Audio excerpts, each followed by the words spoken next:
जोरदार तालियों से स्वागत करेंगे चेतन सर का। तालियां जोर से बजनी चाहिए।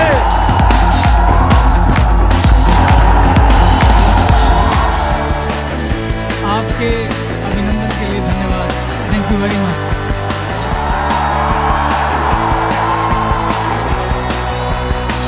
आज बड़ी सीधी सीधी बात करते हैं, कोई घुमा फिरा के नहीं, बिल्कुल सीधी बात।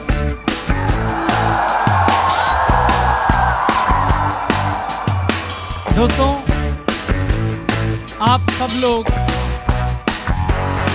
थोड़ी देर के लिए उस पल पर चले जाएं जिस दिन आपने ग्लेज में पहला कदम रखा था। जब आप उस चौखट पे थे, आपके मन में बड़े सवाल रहे होंगे, बड़े सारे शब्द, बड़ी आधी अधूरी सी विश्वास की किरण कि जीवन में कुछ बदलाव होने वाला है।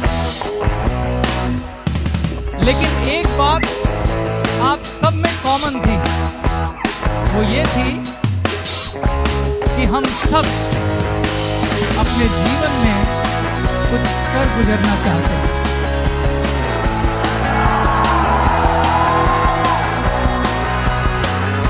एक बात हम सब में कॉमन थी कि हम जीवन में एक बदलाव चाहते थे।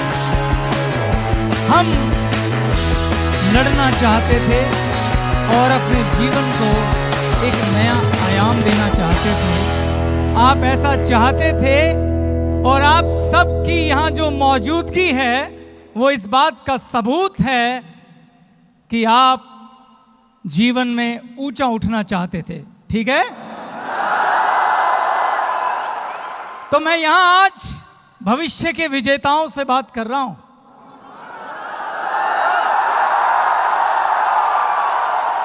तो मैं आज यहां पे योद्धाओं से बात कर रहा हूं। मैं आज उन सब से बात कर रहा हूं जिनमें मैं आज से 18 साल पहले का चेतन हांडा देखता हूं। मेरे में और आप में कोई फर्क नहीं है।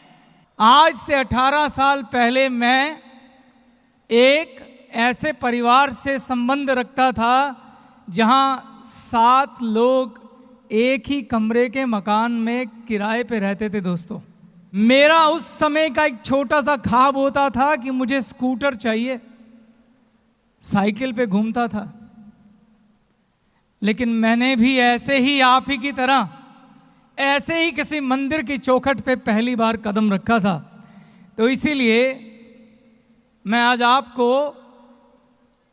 इस सफलता का राज बताना चाहता हूं। क्या आप सुनना चाहते हैं?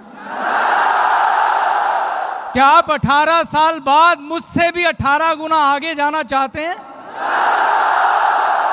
तो आज हम सिर्फ सीधी बात करेंगे।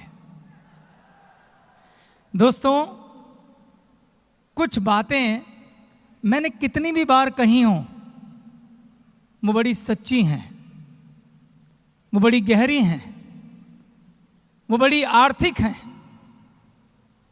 इसलिए मैं कुछ बातें आज रिपीट करूंगा, ये जानते हुए कि इस स्टेडियम में बहुत सारे ऐसे लोग हैं, बहुत सारे मेरे साथी डिस्ट्रीब्यूटर हैं जिन्हें उन बातों को जानना चाहिए।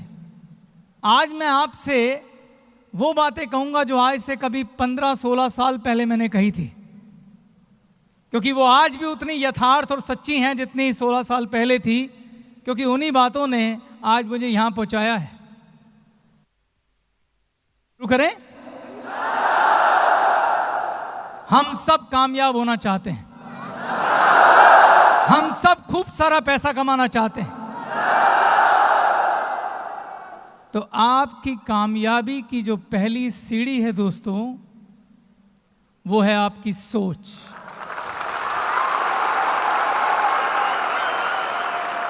इस दुनिया में सबसे ताकतवर अगर कोई चीज है तो वो है आपकी सोच। सोच से ज्यादा ताकतवर कुछ भी नहीं। अगर आप कामयाब होना चाहते हैं तो सबसे पहले आपको अपनी सोच पे काम करना पड़ेगा। इस दुनिया में अगर कोई भी घटना घटती है तो सबसे पहले वो आपकी सोच में घटती है। ऐसा कुछ घटित हो नहीं सकता जो पहले सोच में ना घटा हो, और जो चीज सोच में नहीं घटती है और अगर वो घटित हो जाए तो उसे एक्सीडेंट कहते हैं। और हमारे जीवन में एक्सीडेंट बहुत ज्यादा नहीं होते, हमारे जीवन में वो होता है जो हमने सोचा होता है। ताजमहल सबसे पहले कहां बना था? किसी की सोच में। अगर आपको शादी करनी है तो पहले वो आपकी सोच में घटित होगी, बाद में वो वास्तविकता पे उतरेगी। तो पहला कदम सोच है। मैं इस शब्द पे इतना जोर क्यों दे रहा हूं? इस दुनिया में जितने भी कामयाब लोग हैं उनमें से 90% लोग मेरी तरह, आपकी तरह जमीन से उठ के आए हैं। सिर्फ 10% लोग रॉयल फैमिली से बिलोंग करते हैं। लेकिन इन सब में एक बात कॉमन है। वो कॉमन बात क्या है? इनकी सोच। सबसे पहले सोच में बदलाव की जरूरत है। जब सोच में कोई घटना होगी तो वो वास्तविकता में भी जरूर बदलेगी। सवाल ये है, आप कहेंगे सर इसमें क्या है, हम भी सोच लेते हैं। ये इतना आसान नहीं है दोस्तों। अगर आप जीवन में कामयाब होना चाहते हैं, अगर आप बड़ा पैसा कमाना चाहते हैं, तो सबसे पहले आपको अपनी सोच में कामयाब होना होगा। हम सब लोग बड़ा सोच नहीं पाते हैं, बड़ा सोचने से घबराहट होती है। आप सोच के देखिए, आज से पहले किसी महफिल में, दोस्तों के सामने, रिश्तेदारों के सामने कभी आपने दिल खोल के कहा कि यार मैं अपने जीवन में बहुत कामयाब होना चाहता हूं, बड़ा बंगला खरीदना चाहता हूं, बड़ी गाड़ियों में घूमना चाहता हूं, बड़े बड़े हवाई जहाजों में ट्रैवल करना चाहता हूं? हम कहने से भी डरते हैं। हम डरते हैं कि कोई मजाक ना उड़ाए। हमें डर लगता है कि लोग क्या बोलेंगे। लोग बोलेंगे भाई जमीन पर रह, पहले 10,000 की नौकरी ढूंढ फिर बात करना। ऐसा है कि नहीं? ऐसा है। हम सोचने से भी डरते हैं। सवाल यह है कि हम सोचने से डरते क्यों हैं? इस दुनिया में अगर एक आदमी ने कोई भी चीज किसी दूसरे आदमी के लिए बनाई है तो उस चीज पर आपका हक है। सिर्फ हक आपको सिद्ध करना होगा। हवाई जहाज देवताओं के लिए नहीं बने हैं, इंसान ने बनाए हैं और इंसानों के लिए बनाए हैं। 5 स्टार होटल भगवान के लिए नहीं बने हैं, इंसान ने बनाए हैं, इंसानों के लिए बनाए हैं। ये बड़े बड़े बंगले, ये गाड़ियां इंसानों ने बनाई हैं, इंसानों के लिए बनाई हैं। अब सवाल ये है कि आप उन लोगों में आते हैं जो इन सब फैसिलिटी को एंजॉय करेंगे या नहीं। अगर आप आते हैं तो आपको अपनी पात्रता सिद्ध करनी पड़ेगी। आपको आगे बढ़ के साबित करना पड़ेगा, हां मैं वो हूं जो डिजर्व करता हूं इन सपनों के लिए। हां मैं वो हूं जो डिजर्व करता हूं इन सभी सहूलियतों के लिए, इन सभी सपनों के लिए। लेकिन इसकी शुरुआत आपकी सोच से होगी।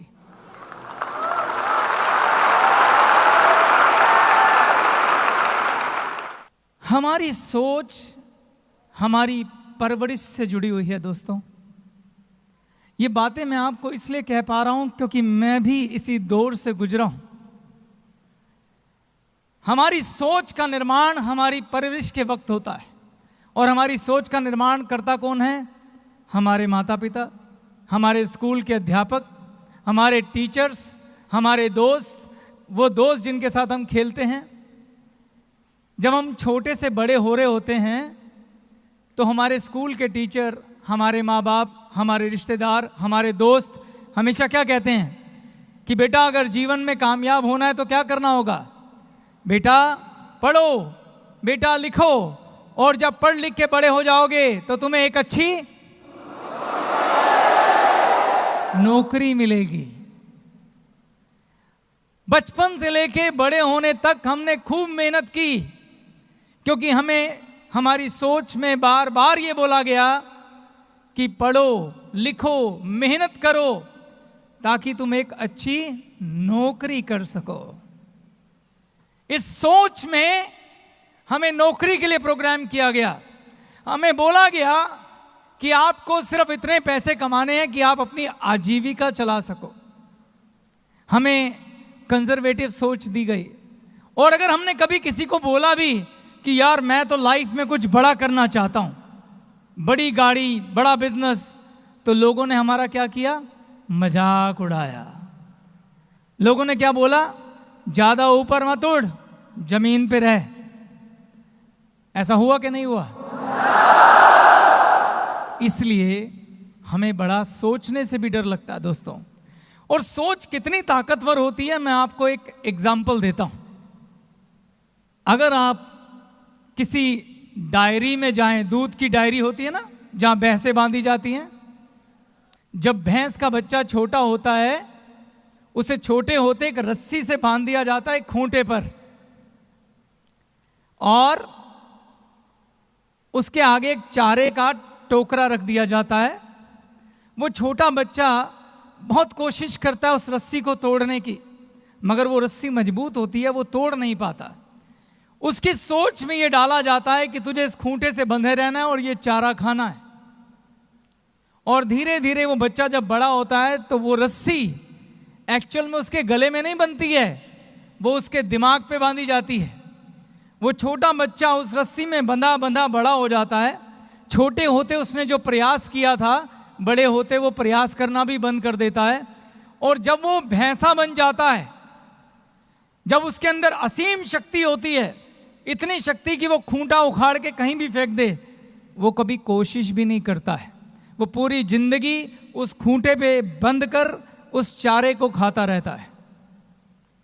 पूरी जिंदगी एक छोटी सी डंडी से डरता हुआ अपने मालिक के सहारे घास चरने जाता है, वापस आता है और फिर से उस रस्सी से बंध जाता है।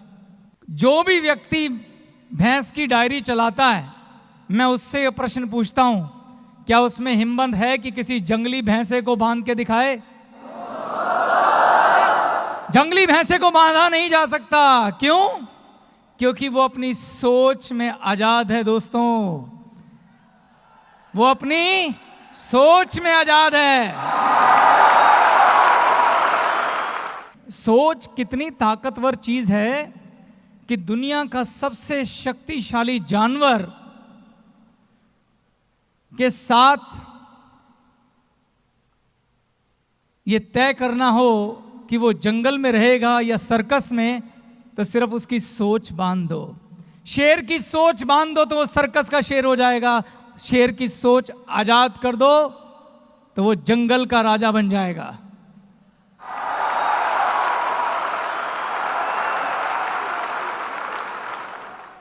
एक बार एक बाज का अंडा कौवे के घोंसले में गिर गया।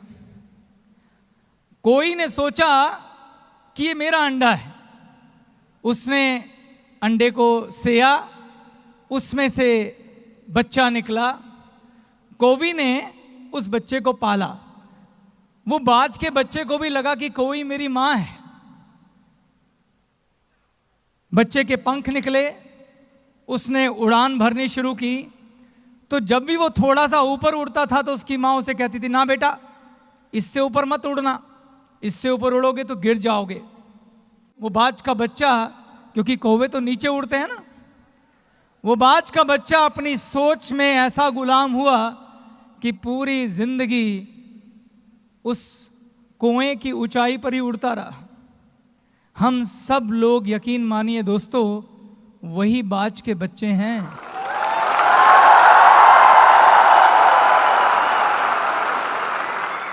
अगर हम चाहें और चाहने के लिए क्या करना होगा? अपनी सोच में आजादी चाहिए पहले, तो हम आकाश में उड़ सकते हैं। जो परवरिश में हमें सोच मिली है, सबसे पहले उसे तोड़ना होगा। सबसे पहले यह विश्वास करना होगा कि हम बाज हैं, कोई नहीं।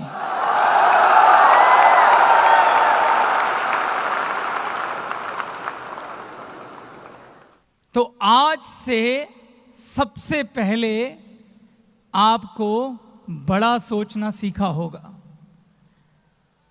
आज से आपको सीखना होगा कि आप खुलकर सोचें, बड़ा सोचें, जितना हो सके उतना बड़ा सोचें।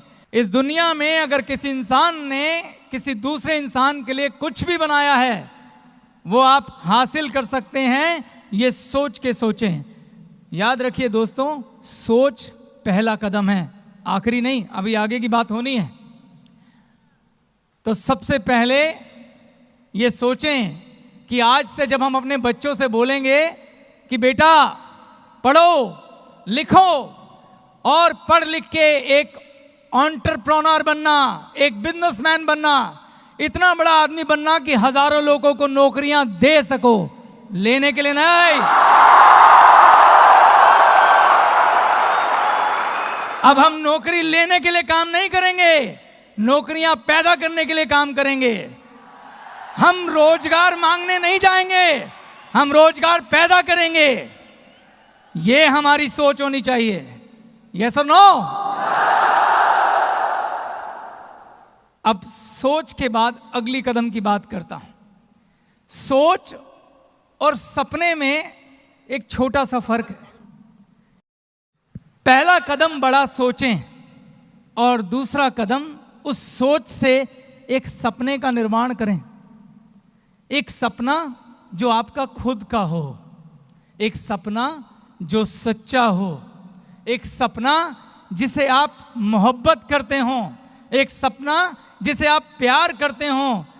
और जब आप किसी से प्यार करते हैं ना दोस्तों, तो उसको पूरा करने के लिए या उसे पाने के लिए आप पूरी कायनात से लड़ जाते हैं। ये बात जानते हैं ना आप? तो सपना ऐसा देखो जिसे प्यार कर सको। इसलिए मैं कहता हूं सपना अपना होना चाहिए, किसी और का नहीं। जैसे आप अगर किसी लड़की से प्यार करते हैं, उसको सच्चे दिल से अगर मोहब्बत करते हैं, तो उसे पाने के लिए क्या करेंगे? कुछ भी करेंगे। यस और नो?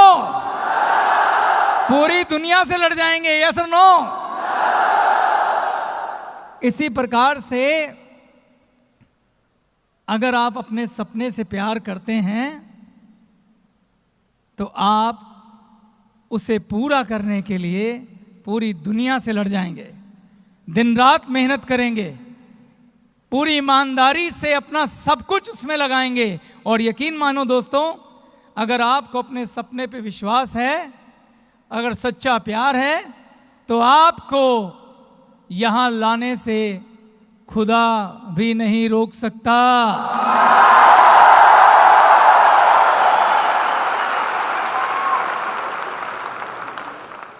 तो पहला कदम, दूसरा कदम, और सपने से ये बात। तो सपने से प्यार होना चाहिए दोस्तों। सोच भी बड़ी कर ली, सपना भी देखा, अब उस सपने को पूरा करने की बात करते हैं। जीवन में जब आप सपना देखेंगे, तो वो ईश्वर, वो भगवान, वो खुदा आपके आगे एक ऐसा अवसर जरूर रखेगा, आपको एक ऐसा मौका जरूर देगा जहां वो कहेगा, जा तेरी परीक्षा लेता हूं कि तुझे अपने सपने से कितना प्यार है।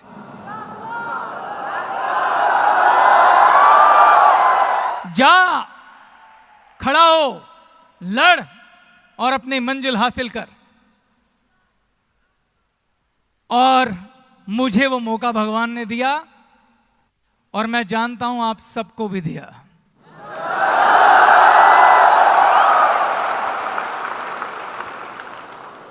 अठारह साल पहले मैं भी आप ही की तरह ऐसे कहीं बैठा था, जब मुझे भगवान ने मौका दिया। मैंने भी अपनी सोच के पैरामीटर तोड़े थे। मुझ में आप में कोई फर्क नहीं है। मुझे भी वही दोस्त, वो लोग, वो रिश्तेदार, वो माँ बाप मिले थे जिन्होंने मुझे सोच दी थी। लेकिन हमने उस दिन ऐसे ही किसी गुरुजन के मुंह से कुछ सुना था और उसी दिन अपनी सारे पैरामीटर को तोड़ दिया था। मैंने आपसे कहा था कि दुनिया में जितने भी कामयाब लोग हैं उनमें से 90% लोग वो हैं जो हम जैसे लोग हैं, जो आप जैसे लोग हैं, जो नीचे से उठ के ऊपर आए हैं। मैं ऐसे किसी एक आदमी का एग्जाम्पल आपको देता हूं। धीरूभाई अंबानी का नाम सुना है आपने? पिक्चर भी देखी होगी और उसके नाम को आप जानते हैं, यही काफी है जानने के लिए उसने जीवन में क्या हासिल किया। लेकिन मैं धीरूभाई अंबानी से भी ज्यादा एक व्यक्ति की रिस्पेक्ट करता हूं जिसके बारे में मैं आपसे बात करूंगा। 1868 बॉम्बे में एक बैंकिंग फर्म चलाने वाले व्यक्ति का एक बेटा जिसकी आयु थी 29 वर्ष, 1868 में उसने एक कंपनी शुरू की और उस कंपनी का नाम है टाटा।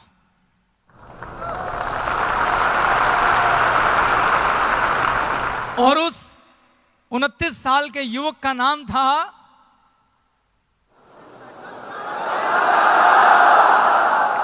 जमशेद जी। क्या नाम था? इस व्यक्ति का नाम मैं क्यों लेना चाहता हूं आज, यह समझना बहुत जरूरी है।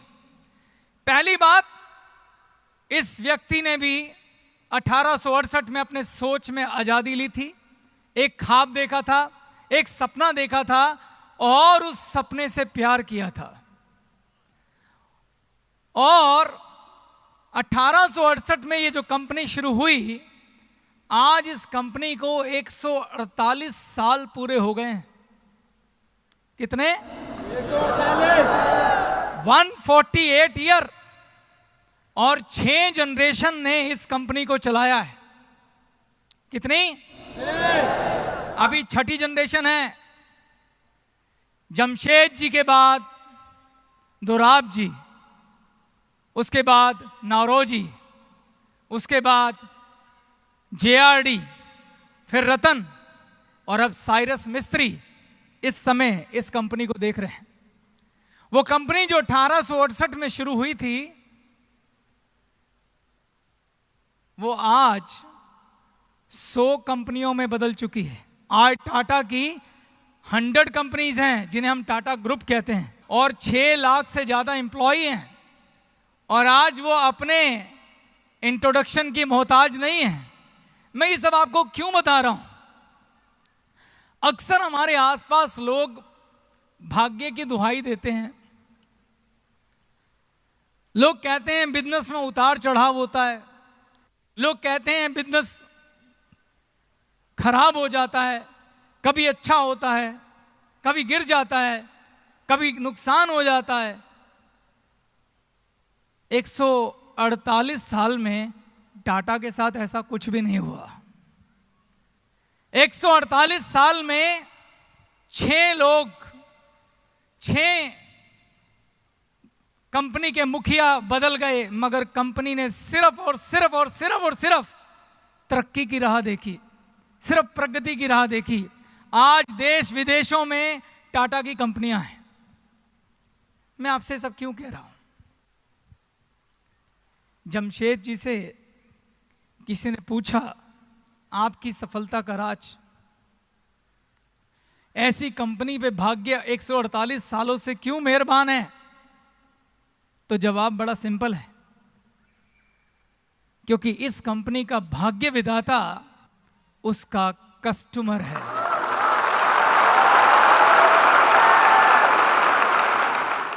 जिस कंपनी का भाग्य विधाता का कस्टमर है, के भाग्य को कभी आंच नहीं आ सकती। दोस्तों, कोई भी कंपनी कितनी सफल होगी यह तय करता है कि उसका प्रोडक्ट कितना बिकेगा। अगर कंपनी कोई बोले ये कंपनी का डाउनफॉल शुरू हो गया, तो मतलब एक ही है कि उसका प्रोडक्ट नहीं बिक रहा। यस और नो? प्रोडक्ट खरीदा जाए या ना खरीदा जाए, ये कौन तय करता है? कौन तय करता है? तो जिस कंपनी का भाग्य विधाता उसका कस्टमर है, जिस कंपनी के सोच में उसका कस्टमर उसका भाग्य विधाता है, उसका कस्टमर उसका भगवान है, उसका कस्टमर सर्वोपरि है, वो कंपनी का भाग्य कभी खराब हो ही नहीं सकता।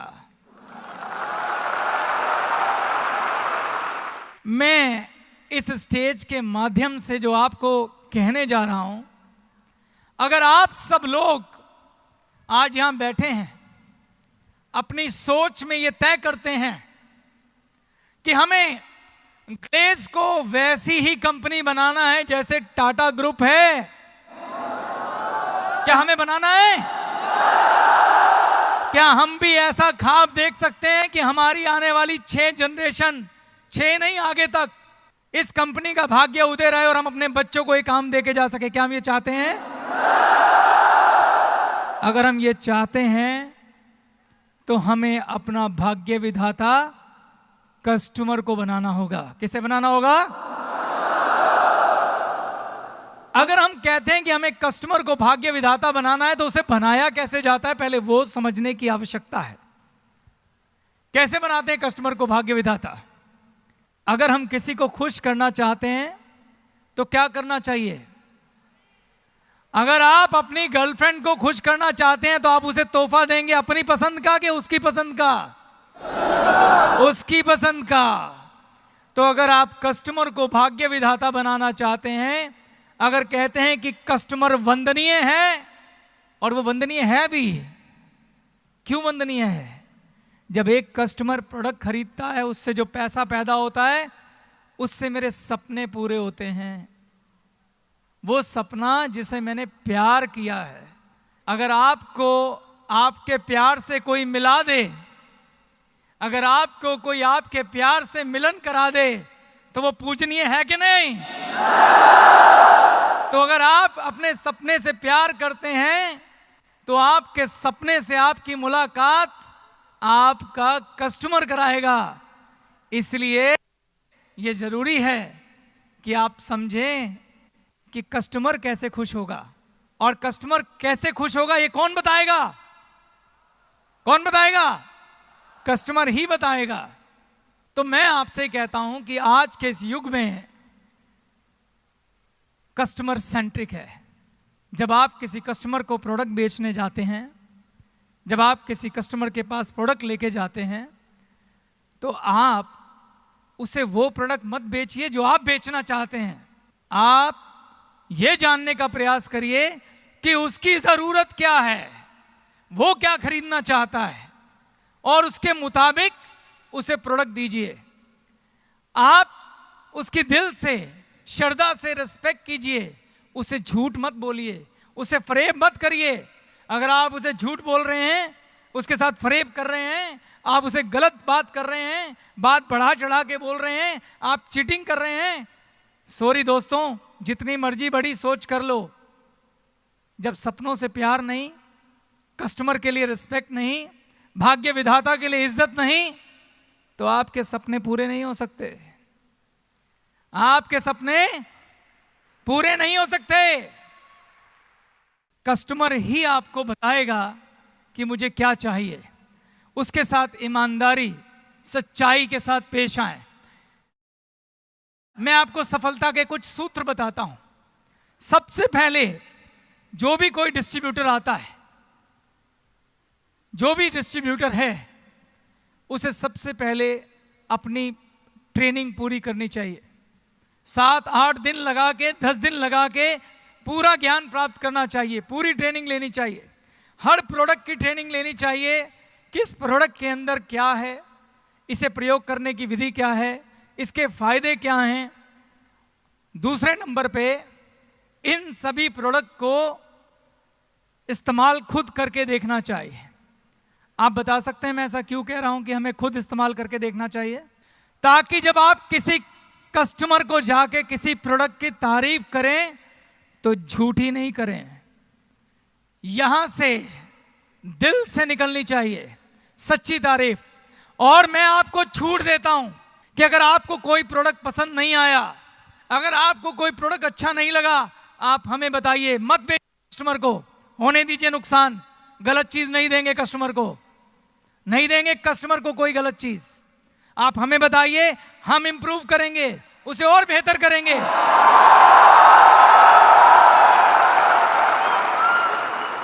उसे और बेहतर बनाएंगे। यहां को इतनी टीम से मिलाया, एक फैमिली है हमारे वेंडर, हम उनकी जान खाएंगे, बेटर बना के दो। तो जब कस्टमर से बात करो तो यहां से बात करो, दिल से, उससे संबंध बनाओ, उससे मोहब्बत करो, उसको सच्चाई के साथ प्रोडक्ट बेचो, ईमानदारी के साथ प्रोडक्ट बेचो।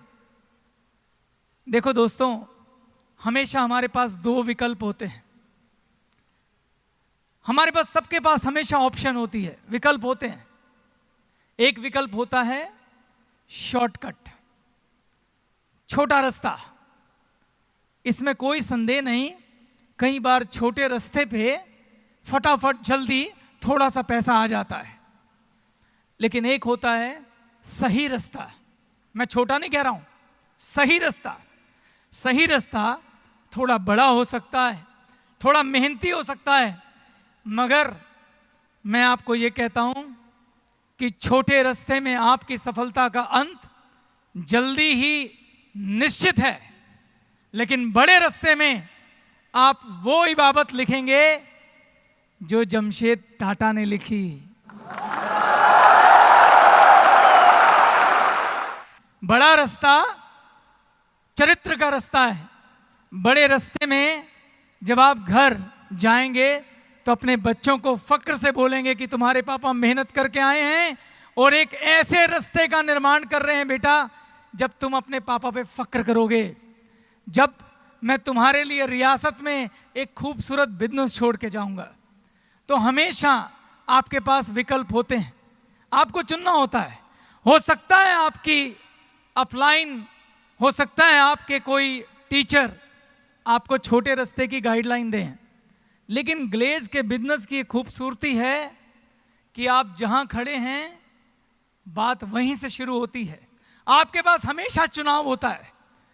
ठीक है, मेरी अपलाइन गलत चली होगी, लेकिन मैं ठीक चलूंगा, क्योंकि आपके पास अच्छे गुरुजन भी हैं, अच्छे टीचर भी हैं, अच्छा रास्ता बताने वाले भी हैं।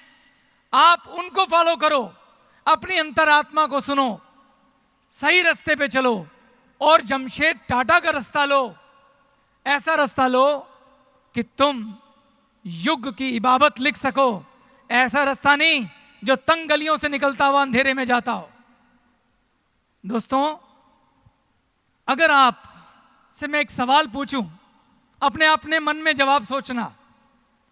क्या आप किसी ऐसे व्यक्ति को जानते हैं जिसकी आप बड़ी इज्जत करते हो? अपने मोहल्ले में, अपने गांव में, अपनी रिश्तेदारी में? क्या आप जानते हैं? क्या आप ऐसे किसी दुकानदार को जानते हैं जहां आप हमेशा सामान खरीदने जाना चाहते हो? क्या आप जानते हैं? हर एक के पास कोई ना कोई वो दुकानदार होगा। अब मेरा एक और सवाल, आप सिर्फ उसी दुकानदार के पास क्यों जाते हैं? ऐसा क्या करता है वो दुकानदार कि आप उसकी इज्जत करते हैं और आप सिर्फ उसी से सामान लेने जाते हैं, दूसरे के पास नहीं जाते? ध्यान से सोचिएगा दोस्तों, वो वही दुकानदार है जिसने अपने कस्टमर को भाग्य विधाता कहा है।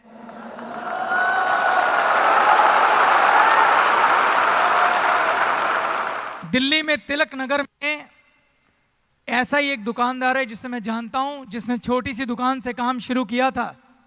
आज उसके यहां 40 सेल्समैन हैं, बिजली की दुकान है। और उसकी खूबसूरती क्या है? इतना ईमानदार है, इतना सभ्य है, इतना व्यवहारजनिक है, इतना कस्टमर फ्रेंडली है। अगर आप उसके पास एक छोटे बच्चे को भी सामान खरीदने भेज देंगे तो वो कभी धोखा खा के नहीं आएगा, कभी नकली चीज नहीं बेचेगा। और तो और, अगर आप सामान वापस करने जाएंगे, 1 मिनट से पहले पैसे वापस करके सामान रख लेगा। जब ऐसे व्यक्ति के पास हम जाते हैं तो हम जब उसको पैसे देते हैं, वो हमें प्रोडक्ट देता है, तो हम जानते हैं उनको पैसे के साथ साथ क्या दे के आते हैं। जब एक बिजनेस ट्रांजैक्शन होती है, जब एक प्रोडक्ट बिकता है, खाली दो चीजों का आदान प्रदान नहीं होता। आपको लगता है हमने किसी को पैसा दिया और बदले में प्रोडक्ट ले लिया, बात यहां खत्म नहीं होती है दोस्तों। यहां दो पॉसिबिलिटी हैं। आप एक दुकानदार के पास गए, आपने उसे पैसे दिए, उसने आपको प्रोडक्ट दिया। अगर वो दुकानदार शॉर्टकट वाला है, अगर वो झूठा है, अगर वो बेईमान है, तो क्या होगा? आप उसको क्या दे के आएंगे पैसों के साथ साथ? बद्दुआएं। आप उसको क्या दे के आएंगे? डिफेम। डिफेम मतलब बदनामी। जब आप घर पहुंचेंगे आपको पता लगेगा उसने ज्यादा पैसे ले लिए, उसने गलत चीज बेच दी, उसने खराब चीज बेच दी, तो आप 10 लोगों को जाके बताएंगे कि नहीं बताएंगे कि वो दुकानदार खराब है? बताएंगे? उस दिन उस दुकानदार ने हो सकता है एक प्रोडक्ट में शॉर्टकट से 10 रुपए फालतू कमा लिए हों, लेकिन वो जिंदगी भर का धंधा खो गया उस दिन। अब मैं दूसरे दुकानदार की बात करता हूं। एक दुकानदार था जिसके पास आप प्रोडक्ट लेके आए, आपने उससे प्रोडक्ट खरीदा, उसने आपको वाजिब दाम पर पूरी ईमानदारी के साथ असली प्रोडक्ट दिया। आप घर गए, तभी आपको लगा मुझे ये प्रोडक्ट पसंद नहीं है। आप वापस उस दुकानदार के पास गए कि भाई ये प्रोडक्ट हमें पसंद नहीं है, आप ये रख लो और पैसे वापस कर दो। दुकानदार ने आपसे बिना सवाल किए आपके पैसे वापस कर दिए, आपने पैसे लिए, आप घर आ गए। क्या यहां कोई बिजनेस हुआ? क्या यहां कोई बिजनेस हुआ? आपने उसका प्रोडक्ट वापस कर दिया, पैसे लेके घर आ गए।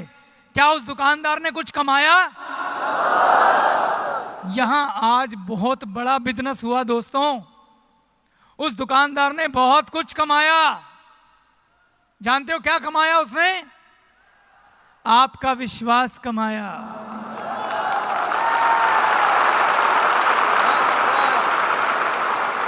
उसने आपको अपना भाग्य विधाता बनाया। और जब आप 10 लोग के पास मिलेंगे, आप उसके 10 बार गुण गाएंगे और आप उसके पास 10 कस्टमर भेजेंगे। उस दिन उसने अपना बिजनेस 10 गुना बड़ा किया।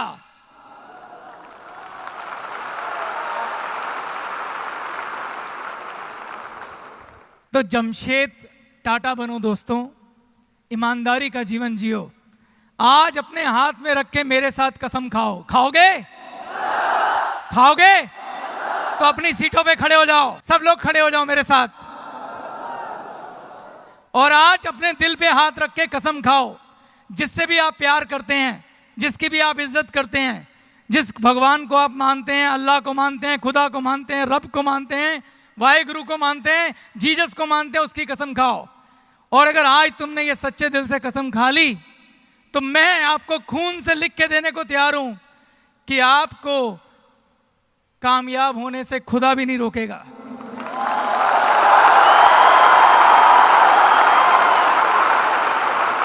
तो मेरे साथ शपथ लो। लोगे? बोलो। मैं चेतन हांडा, पुत्र श्री दीपक राय हांडा, आज यह शपथ लेता हूं कि आज से मेरा कस्टमर, मेरे डिस्ट्रीब्यूटर, मेरी टीम मेरी भाग्य विधाता है। आज से मैं पूरी ईमानदारी के साथ, पूरी सच्चाई के साथ, पूरे दिल के साथ, पूरी श्रद्धा के साथ इस बिजनेस को करूंगा। ग्लेज मेरी वंदनीय कंपनी है। मैं कोई भी ऐसा काम नहीं करूंगा जिससे कंपनी की छवि को नुकसान हो। मैं आने वाले डिस्ट्रीब्यूटर को पूरी ईमानदारी के साथ, पूरी सच्चाई के साथ, पूरी पवित्रता के साथ बिजनेस से संबंधित जानकारी दूंगा। प्रोडक्ट के बारे में पूरी सच्चाई से बताऊंगा। हर वो बात जो उसके लिए जाननी जरूरी है उसे पूरी ईमानदारी से बताऊंगा। मैं अपनी उस अपलाइन की पूरी इज्जत करूंगा जो ईमानदारी से मुझे बिजनेस सिखाएगी, कंपनी के दिशा निर्देश बताएगी, कंपनी की गाइडलाइन देगी। मैं कंपनी के सिंडिकेट, वीसी, आरसी इनको सम्मान की दृष्टि से देखूंगा और इनके द्वारा गलत डिस्ट्रीब्यूटर पर की गई कार्रवाई का अनुमोदन करूंगा। ना मैं गलत करूंगा, ना मैं गलत करने दूंगा, क्योंकि ये मेरी कंपनी है, ये मेरी विरासत है। मैं इसे गंगा की तरह पवित्र बनाऊंगा और भविष्य में आने वाली जनरेशन के लिए एक मंदिर की तरह छोड़ के जाऊंगा। थैंक यू वेरी मच दोस्तों, थैंक यू वेरी मच।